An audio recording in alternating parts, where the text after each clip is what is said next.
அன்புள்ள விருச்சிக ராசி அன்பர்களே வணக்கம். இந்த வார ராசி பலன்.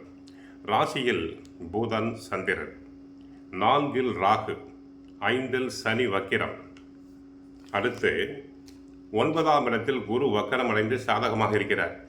10 கேது, லாபஸ்தானத்தில் சுக்கிரன், விரய ராசியில் சூரியன் செவ்வாய் இணைந்து உள்ளனர். ஜென்ம ராசியில் புதன் சஞ்சரிப்பதாலும் லாபஸ்தானத்தில் சுக்கிரன் இருப்பதாலும் எதிலும் சாமர்த்தியமாக செயல்படக்கூடிய பலம் உண்டாகும். குரு தற்போது அதிசாரமாக பாக்கியஸ்தானத்தில் இருந்து தங்களுடைய ராசியை பார்க்கிறார்.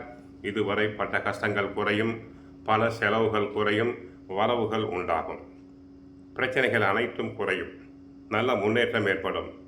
குடும்பத்தில் தடைப்பட்ட சுபகாரியங்கள் மங்களகரமாக முடியும்.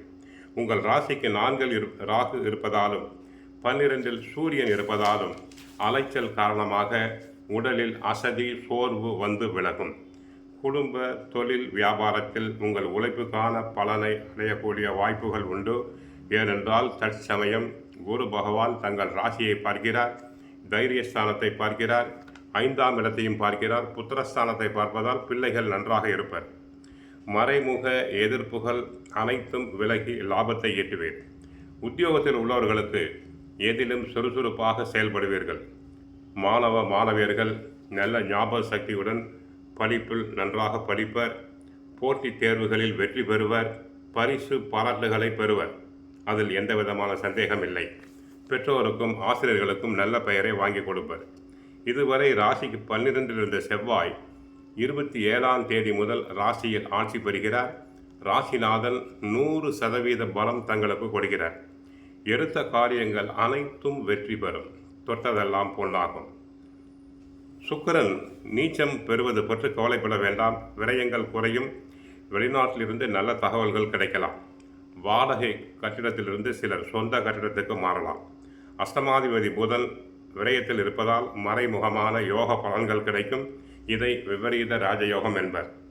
தீமைகள் குறையும். 4 ராகு இருப்பதால் உங்கள் சுகங்கள் குறையும். அகால உணவு, அகால போஜனம் கூடாது. 12 சூரியன் இருப்பதால் எதிர்பாராத செலவுகள் ஏற்படும். வீண் அலைச்சல் உண்டாகும். குறிப்பாக சமூக வலைத்தளங்களில் தேவையில்லாத கருத்துக்களை பதிவிட வேண்டாம். அவர்கள் கடுமையான பிரச்சனையை தரும். 12 உள்ள கிரகங்கள் ஆரோக்கிய குறைவை தங்களுக்கு ஏற்படுத்தலாம். ஆக குரு வக்கரம் பெற்று 9இல் இருந்து ராசியை பார்ப்பது நன்மை. 27ஆம் தேதி முதல் ராசிநாதன் செவ்வாய் ராசியில் ஆட்சி பெறுவது நன்மை. கோவிலுக்கு சென்றால் நவகிரகத்தில் உள்ள செவ்வாயை வழிபடுங்கள், முருகனை வழிபடுங்கள். வாழ்க வளமுடன், மங்களம் உண்டாகட்டும்.